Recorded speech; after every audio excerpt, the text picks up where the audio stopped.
Um, so, uh, my name is Martin Traubwerner. I'm the founder and CEO of VetBooks, um, uh, the industry's uh, leading provider of bookkeeping services for independent veterinary practices. All vets, all the time, independents only. And we've been hosting a series of webinars this year. This is the next in the series, and really grateful to and happy to have my friend Peter Weinstein join us today. Peter is a legend in the industry, um, and I'll turn it over to Peter to introduce himself and get us rolling on today's topic, demystifying practice ownership. Thank you, Martin, for calling me a legend. For some reason, I always associate legends with people that are old and sage and gray, and unfortunately, I'm getting there. Um, I want to just say a big thank you to Martin, my brother from a different mother, residing up there in the seventh of eight provinces, being that we live in the eighth province here down in the United States, and Martin's just a great advocate for the veterinary profession, has been an entrepreneur to so many different businesses that have helped support the veterinary profession and really has his heart in the right place, and his passion is really to help hospitals, veterinarians do a better job. So I can't thank Martin enough for allowing me to occupy the same space and actually the same time zone as he is from that standpoint. A big hello to everybody on the East Coast and the rest of the country going through this polar vortex or whatever mess is going on out there. My sympathies for you. I'm Dr. Peter Weinstein. I've done a half a dozen different things in the last year. No, I've done a lot of different things in the veterinary profession, but right now, really, a lot of my focus is on education and advocacy, advocacy for independent hospitals, and education about being being a great profession, being an independent hospital owner, and really taking control of your own destiny from that standpoint. So excited to be here today, share a little bit of my knowledge, and let Martin kind of share all of his knowledge and follow in Martin's footsteps. But I want to I want to just focus on why we are here. If you could see my lap, the dog on your left, Bruce, is actually sitting in it. He has been sitting there for over an hour, sleeping, snoring every once in a while. But we in the veterinary field, and Martin, remind me, it's Austin, right? That's right. Austin is your dog on the right. Sleeping on my pillow. Yeah. So Austin and Bruce, this is why we do what we do. We can't ever lose track when we're talking about business of the passion that we have and that our clients have for these. And you could substitute a cat, you could substitute a goldfish, you could substitute, although the goldfish wouldn't do real well sleeping on your pillow. Um, you could substitute a guinea pig or gerbil, a hamster, a potbelly pig, a miniature pony, or a horse, or whatever you want. We are able to do veterinary medicine because of the human animal bond and because of the Bruces of the world and the Austins of the world. So we can never forget that as we start to talk about the business of veterinary medicine and practice ownership, because it really is, well, for many of you out there, it's intimidating. It's threatening to think about owning, oh my God, owning a business and the responsibilities that go along with it. But when you have resources like Martin and our friend Robin Brogdon, who's on this call, and Caitlin DeWild, who's hosting this as well, when you build yourself a success team, we can make it look easy. And that's what we hope to do today. So, Martin, what are we going to talk about today? So, it's funny, Peter. I went back to, I keep this running note on my phone of just management principles and stories and things that I've collected throughout my time. And um, after you and I sort of discussed and planned today's webinar, I went back and these three components of people and culture, the client experience, and financials align 100% with uh, stuff that I've been thinking about for years about what makes a successful business and what do you need? What are sort of the three pillars, the three foci that you have to focus on, the three focuses, foci, Foci, focal, you're right. focal points. Yeah. So the three pillars that you need to focus on to have a successful business. Um, and so today we're gonna look at these three people and culture, client experience, and financials. And the idea is to break down what is the seemingly difficult, monumentous, often challenging day-to-day task of owning and running a business into its component parts. And we've even got some action plans at the end for people to think about.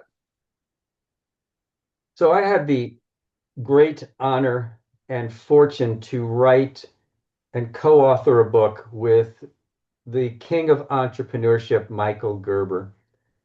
And Michael wrote The E-Myth Revisited, and a dozen other books. I had the great honor of co-authoring with him The E-Myth Veterinarian, available on Amazon in book and audio formats.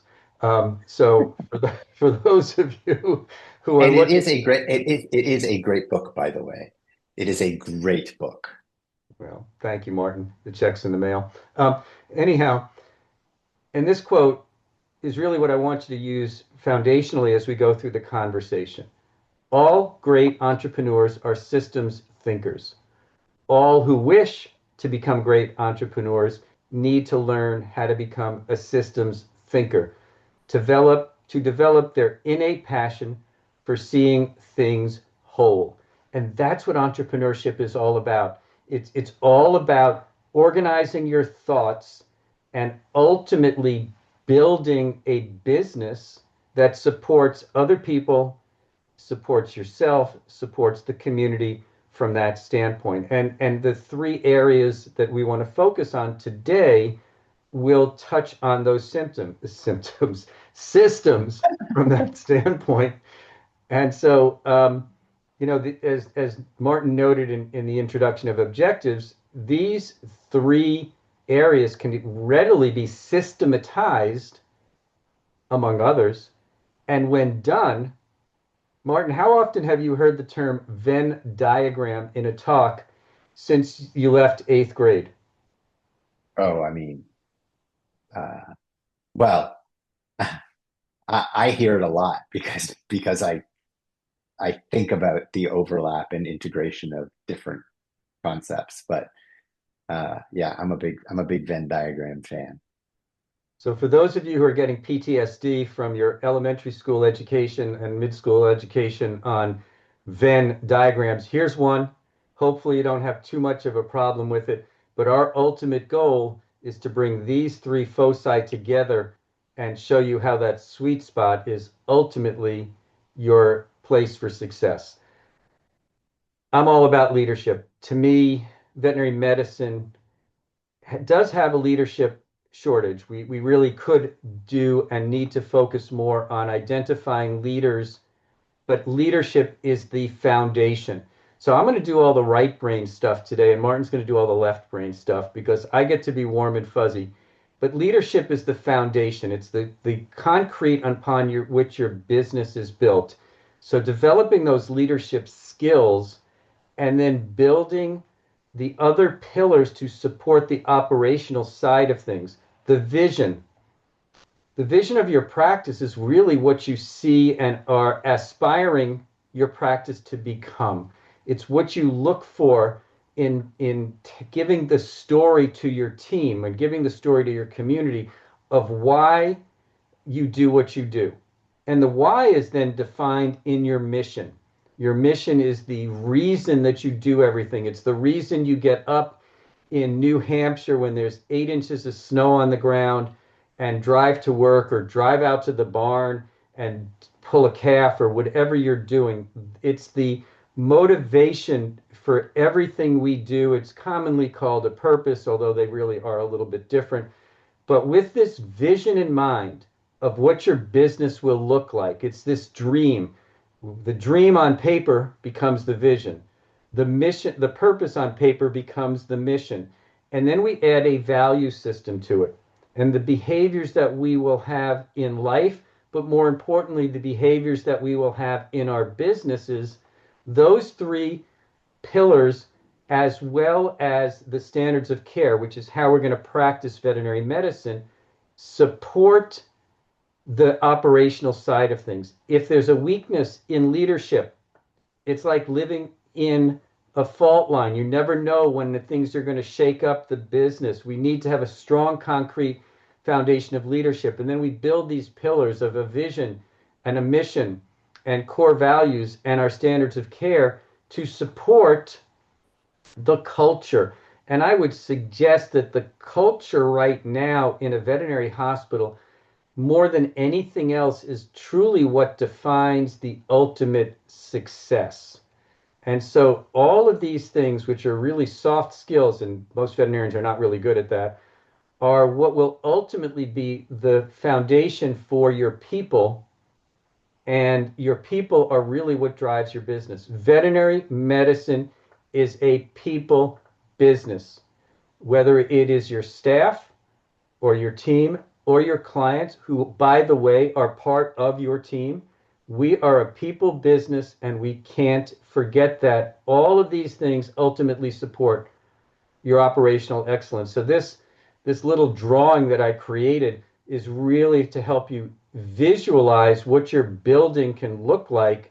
But if you notice that foundationally, it's all about leadership. So Martin, you want to add anything to this from your left brain point of view? Uh, s- so in a little bit, we'll talk about sort of metrics and putting metrics in place to try and quantify some of the seemingly unquantifiable. But I was going to ask Peter, how often should practices be revisiting their vision, mission, values, and standards of care? It's a great question. I really do think your values should be written on tablets, the stone type of tablets, not the That's right. iPad type of tablets. I think your value systems should be somewhat concrete. I think your mission, in many ways, should be concrete as well. But I do think your vision can change. I think your vision can change based upon economic situations. They can change based upon demographic situations and other changes that might occur, including maybe a decision to simplify your business or whatever the case may be. My mission statement in my practice going back a number of years, like a lot, was to to deliver a Mayo Clinic level of care in a Nordstrom-like service environment.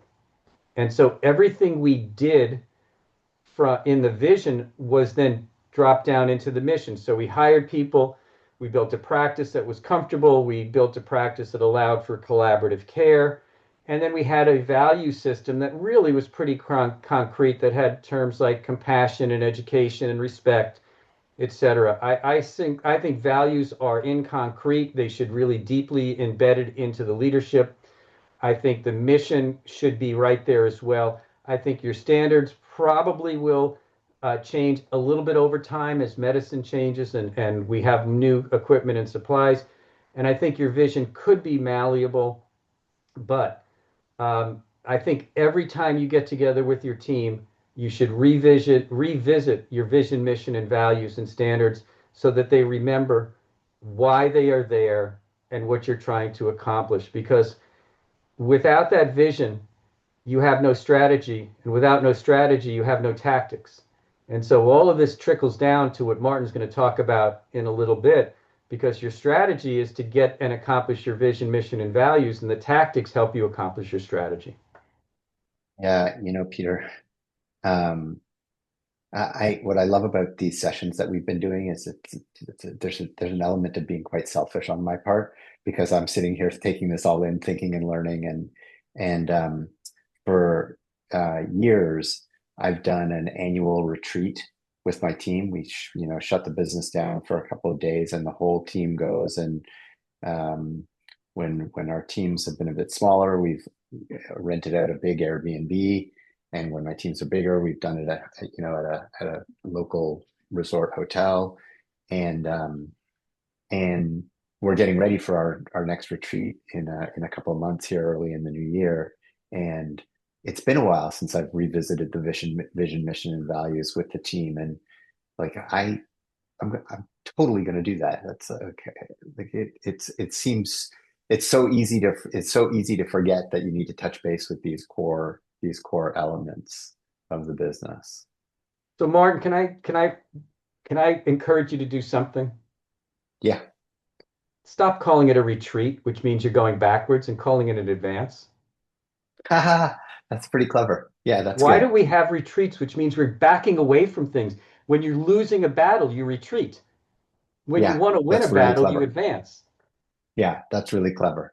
I'm not Thank sure you. people will understand what I mean if I'm talking about advance, but I definitely take the point on retreat. We definitely find a better way. Yeah, well, sorry for being glib, but so No, anyhow, it's super smart. It's language. I mean, language matters so much. It's how you, you know, communicate intent. And so it never even occurred to me. That's really clever. thank you. So culture, culture, culture. It's interesting with the veterinary students that I teach, we're starting to teach them to ask three members of the hospital that they're working at or interviewing at to define the culture of the practice. Culture is not always easy to define, and but it is something that really defines ultimately how successful a business is because an inconsistent culture generally leads to an inconsistent business model from that standpoint. It also means that people are kind of they're not working together in a collaborative fashion because part of a culture is this concept of team and support from that standpoint. So people drive the business and a people first culture, which is dependent upon the leadership believing that people first is a winning business strategy. Oh, and by the way, remember you said strategy supports vision. So part of your vision should be people first.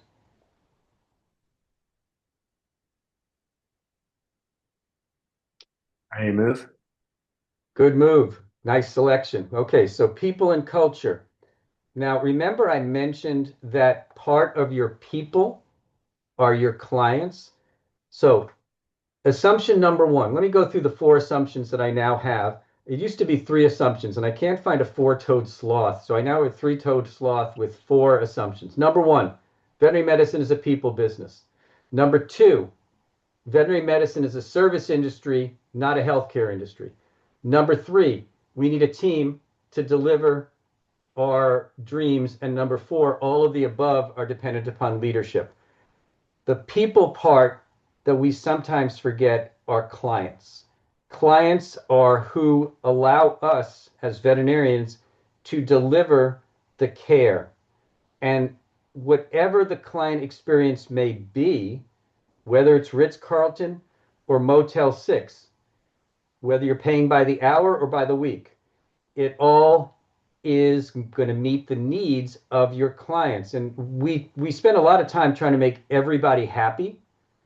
And maybe what we need to be focusing on is the experience that the vast majority of our clients want and recognize and remember that it's your people who deliver the client experience. And it's how you hire them, how you train them, how you motivate them, how you educate them on a regular basis that allows them to consistently provide the client experience system so that they do it the same way each time, every time, all the time, without fail.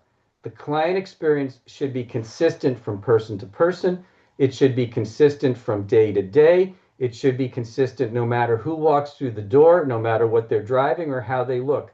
That client experience is really what drives our business. And I don't care if it's an experience that you're providing out in a barn or a racetrack or an experience that you're providing in West LA or New York City or somewhere in Iowa. It has nothing to do with anything more than taking the right people, putting them in the right seats on the bus, giving them the right knowledge and education, and telling them this is how we do it here and when it comes to a client experience. Peter. I'm stuck about something that you said about your four-toed sloth, um, about our businesses are service businesses, not healthcare delivery businesses. Um, can you just connect that back to this idea of client experience for me? 'Cause I'm just like, you said that, and I'm like, okay, but health outcomes matter. You know where it comes in, Martin? If you don't take care of the people, they don't bring in their pets.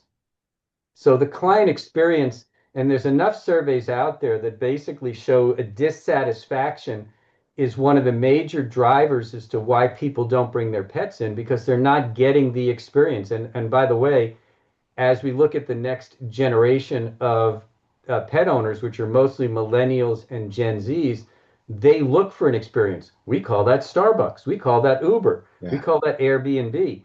So we have to recognize that as the generation changes from me to you to the newer generations, that they are looking for an experience. And so they don't know how smart you are as a doctor unless they can get through the door. And if they can't get through the door because the person at the front desk is a three-headed dog, then or a nurse ratchet, it doesn't help us. So that's why we are a service industry. And one more point. Pet veterinary medicine is not all about insurance. It's about discretionary spend. So when it comes down to taking care of Bruce or taking care of Austin, we pay out of pocket. Yes, Bruce is insured, but I still pay out of pocket. And so it is the ability of our clients to be able to spend discretionary dollars. Do I spend it on Bruce? Do I spend it on a new TV? Do I spend it on a Netflix account? Do I spend it on Bruce? So we are competing for people attention from that standpoint. So that's why I'm suggesting we are a service industry, because if we don't provide service, we can't provide care. yeah. Thanks. It's an important reminder, and um, I think it's in the day-to-day firefight. It's easy to get caught up in the tactical delivery of our particular product or service, or in the case of veterinary medicine, and get wrapped up in the health outcome, the delivery of health outcomes, without stopping to think about what is that client experience we're delivering. Right. And it's service, it's reliability, it's consistency, it's efficiency, it's quality, all of the different things that are here. Now, what I want to do by doing high quality client experience, high efficient client experience, high service client experience, and highly reliable client experience, and that's delivered by everybody on the team. My goal is to change that picture of a customer into a client. A customer is a tire kicker looking to build a relationship. They get through the no. I want to get that customer to become a client, which is somebody who trusts me. And in veterinary medicine and in healthcare, trust allows us to deliver care at the level that the patient needs it. I want to convert customers to clients each day, every day, through a quality experience, through consistent service, through dependable and reliable service, and through an efficient visit to our veterinary hospital. Yeah. And as you're sitting here talking about delivering consistent, repeatable service reliability, efficiency, and quality across every member of the team, um, I'm thinking about how hard it is to build the right team. And you and I are about to, I think you and I are about to get offside a little bit, actually. No, I was going to validate your point. I mean, I think right now, even though unemployment in the United States to a degree is going up, it doesn't mean that we have more people seeking to work in the veterinary field. I mean, it seems that we do have different generations, we have different needs, but hiring the right people starts with your vision, your mission, and your values. And I strongly suggest that when you go to hire people, you share your vision, mission, and values as you go through the hiring process. You may be able to cull down the number of candidates by doing so. Not that they don't cull themselves these days by not even showing up for an interview from that standpoint. But the right people have to believe and support your vision, mission, and especially your values. And you can actually, maybe I shouldn't say this online, but it's too late now. If you go and check out people's Facebook pages and see what they're doing on the weekends, you might want to question some people's value systems from that standpoint. You didn't hear that from me. That was Martin speaking. Um, I said no such thing.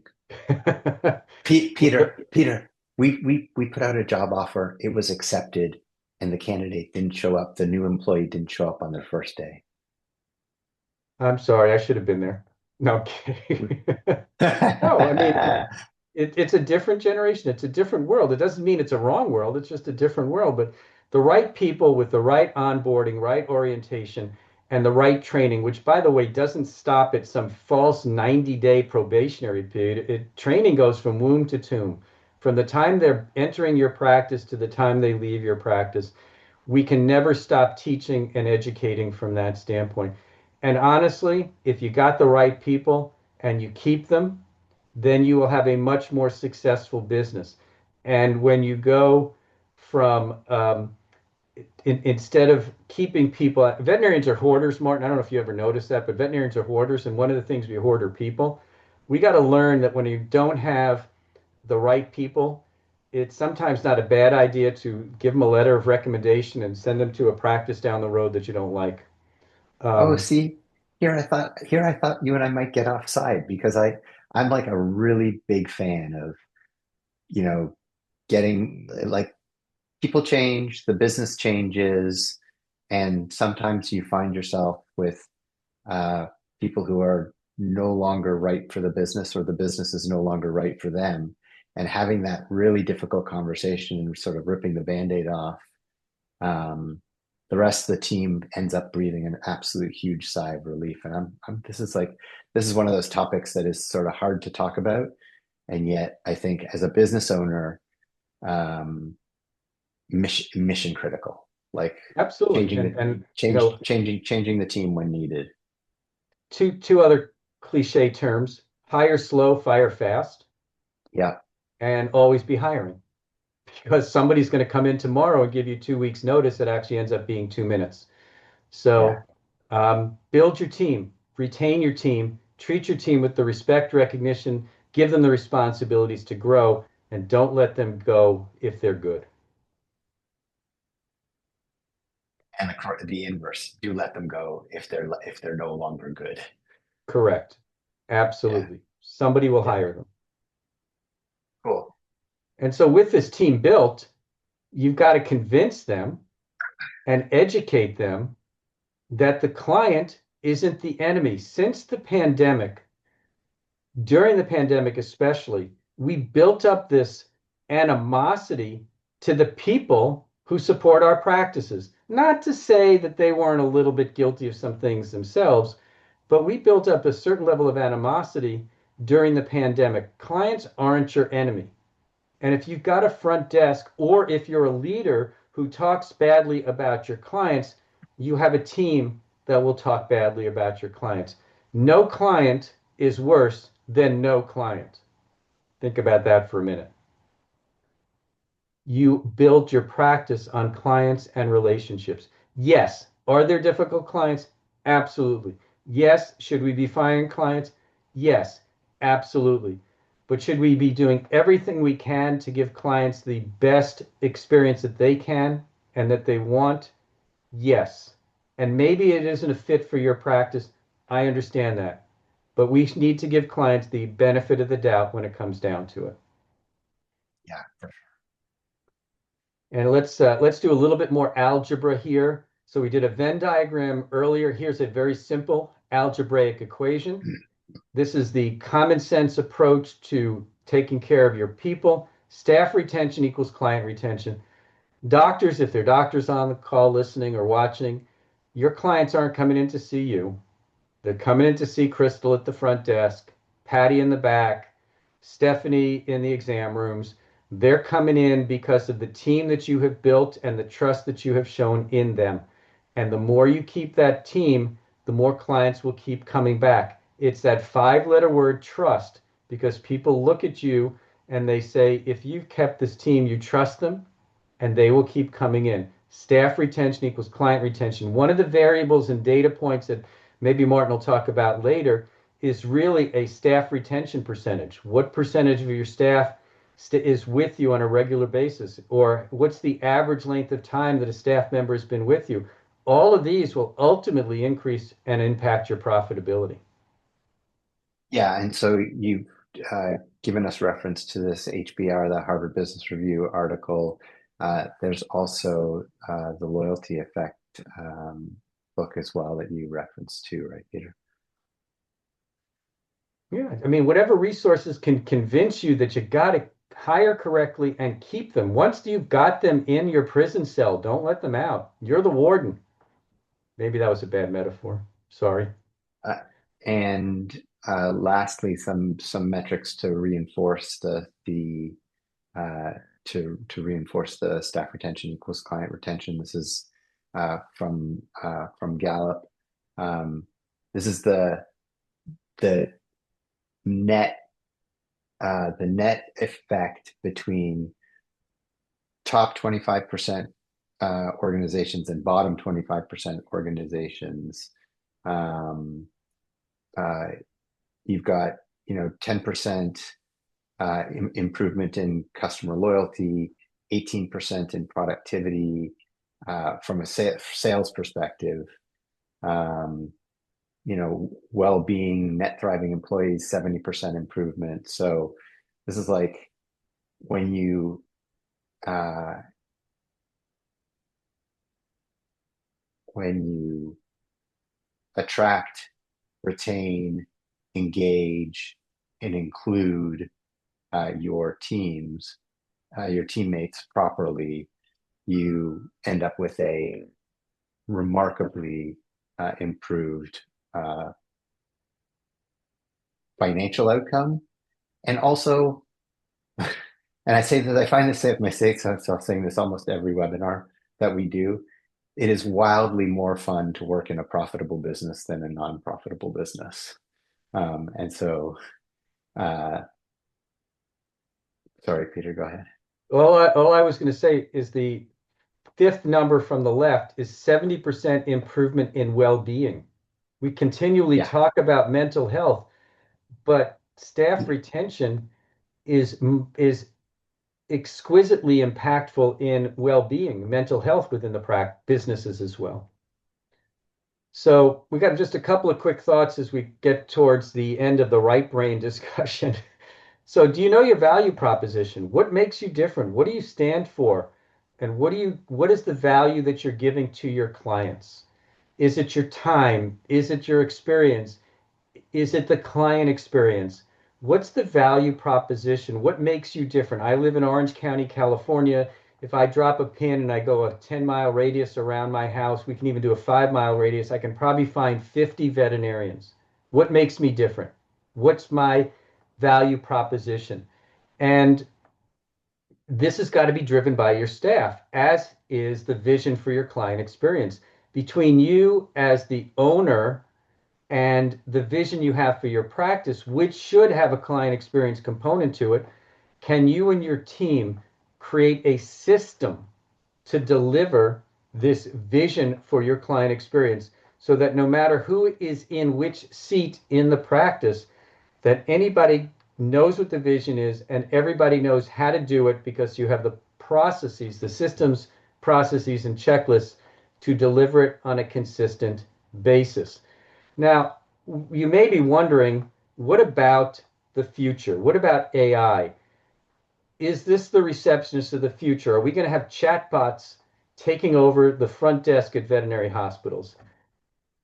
Let me just say, veterinary medicine is a relationship-based business. And last I saw, you can't hug a microchip.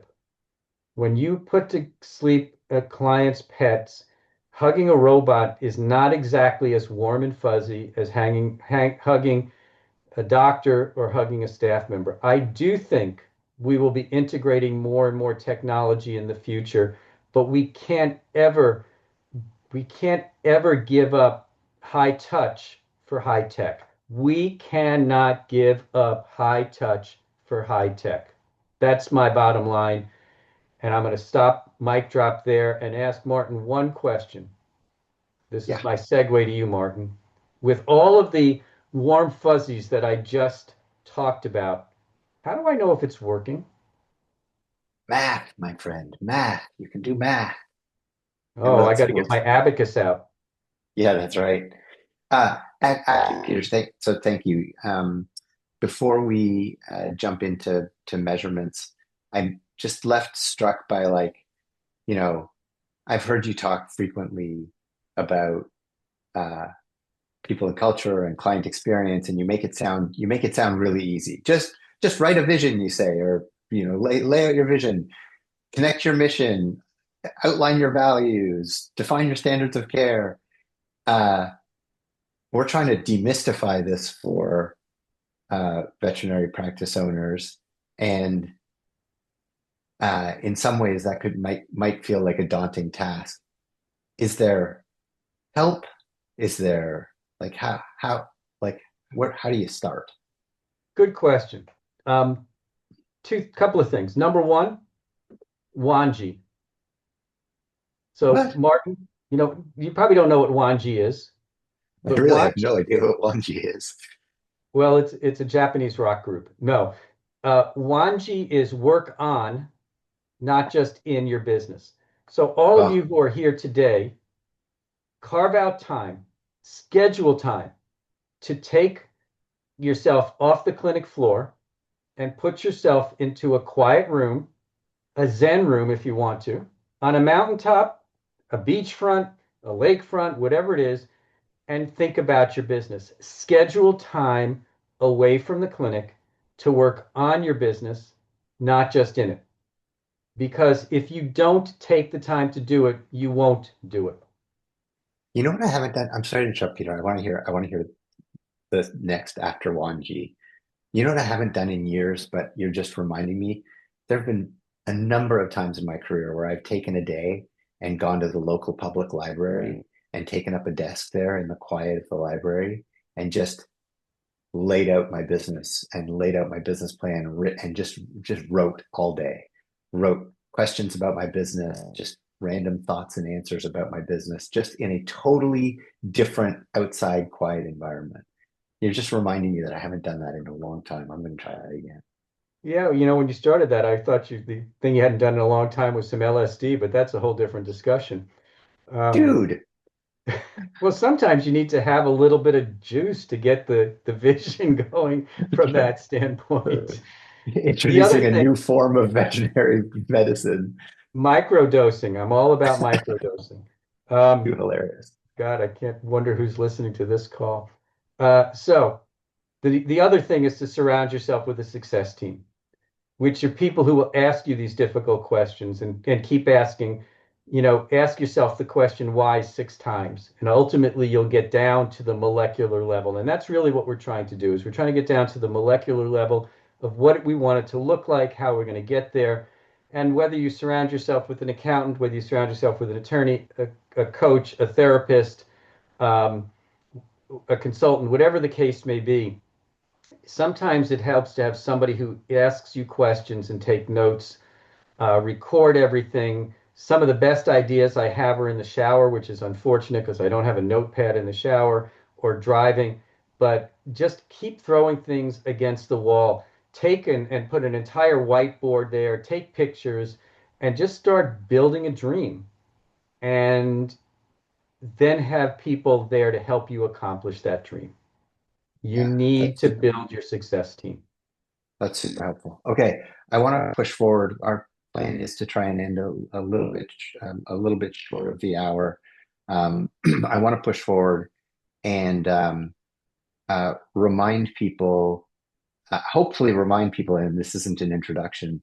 In 1992, 32 years ago, 33 years ago, Kaplan and Norton wrote this foundational seminal book on measuring organizations, and it was called the Balanced Scorecard.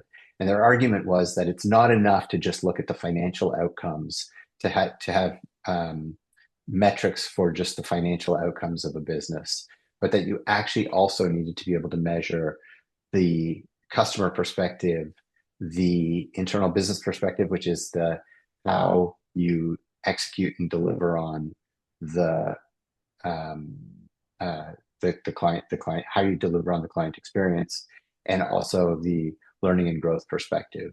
And so if you haven't picked up the Balanced Scorecard in a while or ever, it's a must reread on a regular basis in my practice. Um, and I won't go into it. Like we could do an entire. Maybe we should do it. Actually, maybe we should do a webinar, an entire webinar just on the Balanced Scorecard. Um, but um, you know, the financial perspective answers the question: how do we look? How does the business look to us as owners, just from an ownership financial perspective? And I'm going to spend a little bit of time on that now because this is the third foci, the third focus of the three foci that we're focused on. The customer perspective, we talked a little bit about how do we know that we're delivering the customer experience? Things like customer satisfaction, customer retention, customer acquisition. um, what do we have to excel at internally? Process efficiency, quality, cycle times. And there are metrics that we can divine for the veterinary context of that. And lastly, on learning and growth, how can we continue to improve and create value? How much are we investing in training and in uh, uh, technology capabilities? Is our team growing? Right? Are we implementing the latest technology? I know this is. I'll give you an example from our current business. This is something we think about all the time. um, what technology can we introduce new technology, new process can we introduce into our business that maintains or improves the customer experience and makes it easier and more efficient for our team to deliver that experience. And so that's the learning and growth perspective. Balanced Scorecard, Kaplan and Norton can't speak enough about it.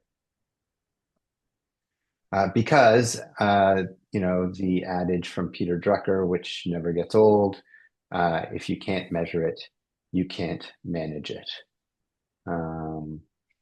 So uh, our Peter, not Peter Drucker, our Peter Weinstein, um, uh, talked about people and culture, and the client experience, and he's left it to me to cover off finances.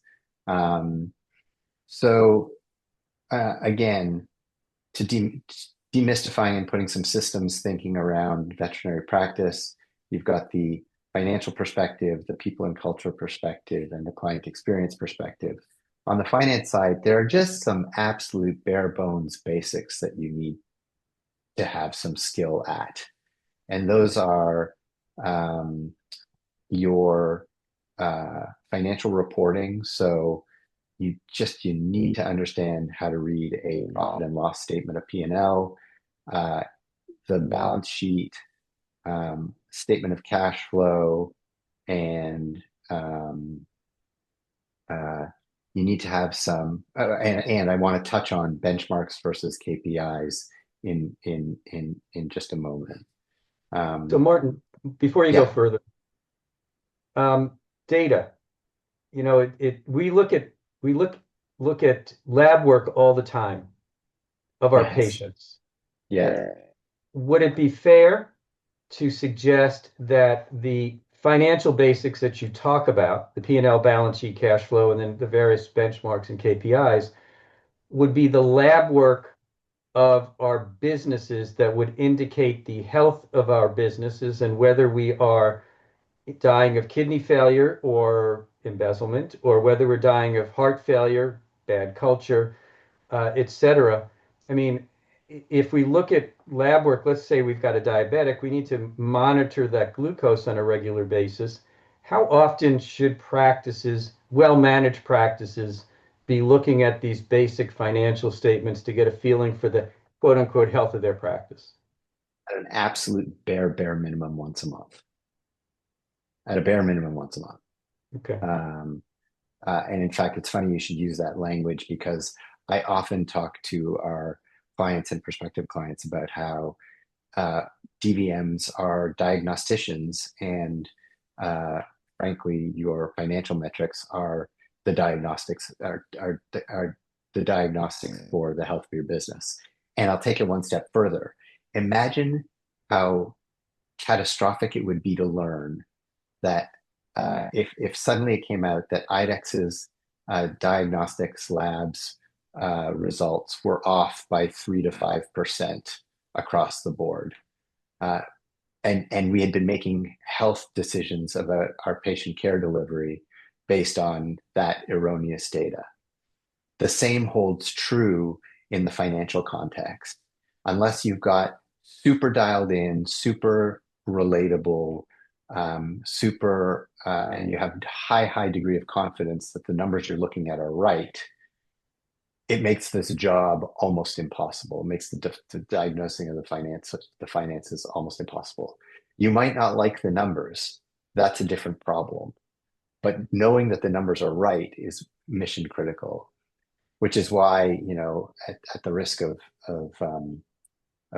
wandering into the promotional, my uh, passion for VetBooks is just that. It's a passion project to make sure that practices have the right numbers to be able um, to diagnose their businesses, because that's how small businesses live and die on the financial success. Again, it's much more fun and frankly better for the long-term stability of your business and your mental health to run a profitable business than to run a not profitable business, right?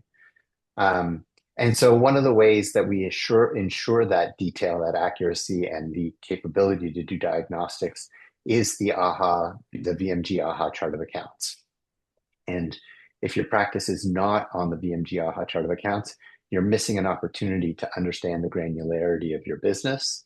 And so, one of the things that we absolutely recommend and uh, find that it brings tremendous value is the VMG AHA chart of accounts. Now, many accountants will, if you're not using a veterinary accountant or an accountant who works with a lot of veterinary practices, and even some that do, many accountants will say, you don't need that detail. And it's true. To file your tax return and do your tax compliance, you don't necessarily need all of the detail of the VMG AHA chart of accounts. But to run your business, what those accountants who make those arguments miss is that these businesses, veterinary businesses, are wildly complex, right? They are general practitioners. You are general practitioners, dentists, surgeons, dermatologists, pharmacists, uh, hoteliers, beauty salon owners, and every part of that business, every one of those parts of the business has its own metrics, has its own profitability. And so it's by using the VMG AHA chart of accounts that you understand the granularity of your business, and you can really intimately dial in the financial success. And so But this by the is way, just, Martin, where yeah, can they get the VMG AHA chart of accounts? Google. Actually, if you just Google VMG AHA chart of accounts, you'll be directed to either the VMG site or the AHA site, both of which have it's called the field definitions. It's about a 47-page document that has the very nitty-gritty of what expenses, what revenue, what assets and what liabilities go where on each of the uh, profit and loss statement and balance sheet. And how much does it cost? It costs nothing to download and read it. Um, Implementing it, uh, it costs pain and suffering to implement it yourself. And then it costs money if you have, there are some organizations, we are currently not one of them, that will just implement the AHA chart of accounts for you and then turn the books over to you. And then it costs a little more money if you want to work with veterinary bookkeeper like us or some others who are also super skilled and talented to do the work for you. So there's a DIY and a do it for me uh, option on the implementation. Um, and so, sensitive to time here, um, uh, this just gives you a sense of the granularity that you should be looking at on a monthly basis. And this is just one snapshot of a small sample of the 250 accounts that that drive the veterinary practice. When you use the AHA chart of accounts, you end up matching, right? You end up matching uh, revenue and expense across a number of categories. And so here I'm showing the very ugly, grim spreadsheet, but yet super impactful because you're looking at the gross profit, the the dollars that are left over for operating the practice in all the different categories: vaccines, exams, fluid therapy, and just another couple of examples: FDA flea and tick, injection costs, pharmacy, overall pharmacy. You can view the profitability of these different line items, and that helps shed a light onto where to focus your time and attention. Is your revenue, are you making the margins that you want to be making? If you're not, is it a cost problem or is it a revenue problem? And you can turn your time and attention to figuring that out. So just quickly, Martin, when it comes down to profitability, in your opinion, are veterinary services more profitable than veterinary product sales or vice versa? Um, so services for sure um, are from a gross profit percentage are more profitable um, because you don't have any variable you don't have variable costs, right? If you've got three veterinarians, unless they are fully booked, there's no additional cost to bringing to completing an extra service.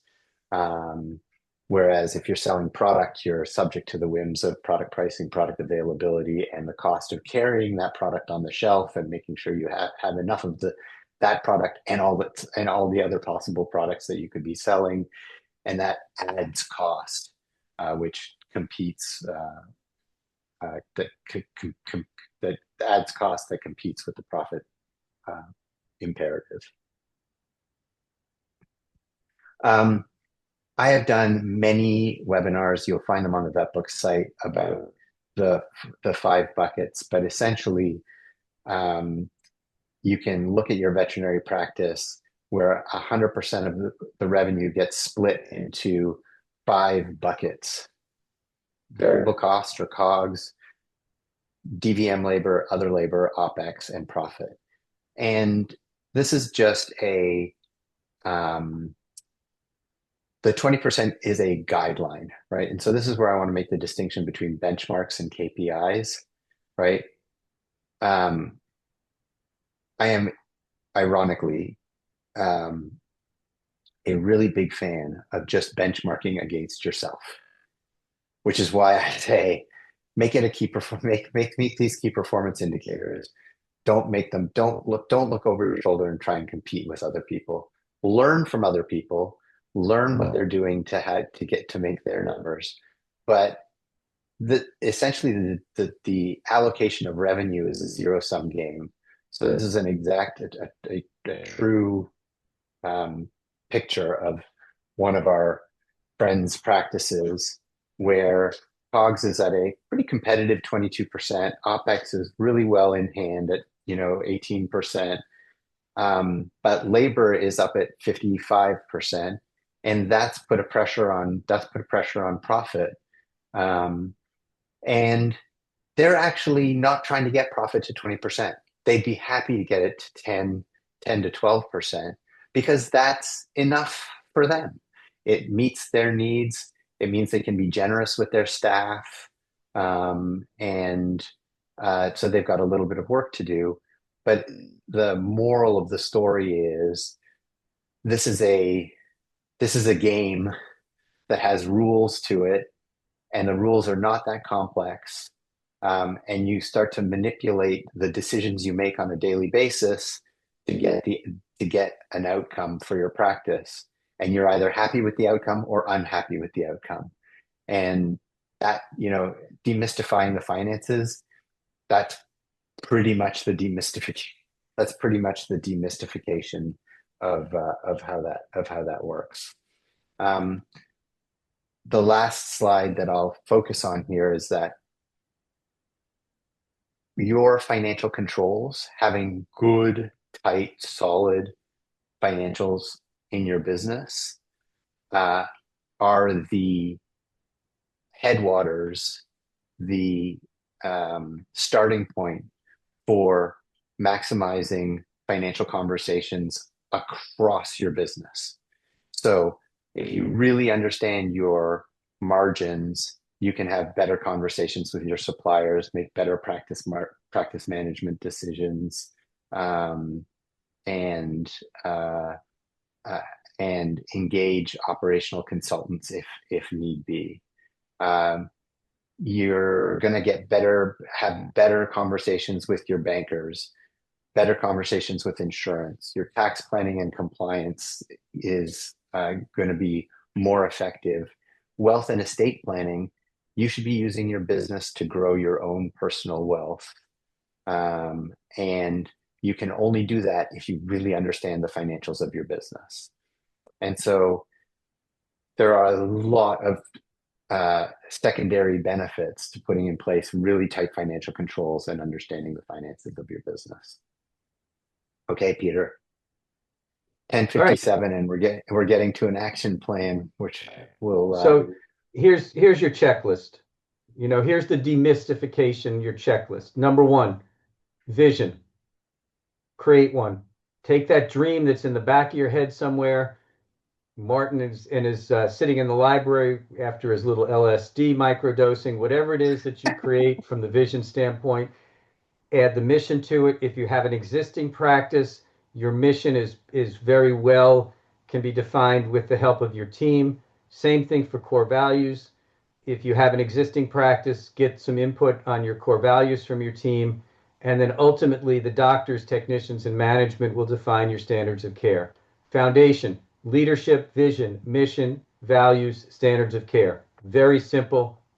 Then, based upon your vision and your standards and your systems, processes, and checklists, create a client experience, systematize it, processize it, and deliver it consistently each time, every time, all the time, and do so by training your team to deliver to that level of expectation. Build the vision, then build the steps to get there. And then hand it off to Martin to figure it out if it's working. on the financial side, you absolutely need to use the VMG AHA chart of accounts. There is no substitute for knowing your numbers and knowing them cold, and reviewing them every month and setting financial goals and measuring progress against those goals. And then lastly, outside of the three foci of people and culture, client experience, and financials, uh, we go ahead, Peter.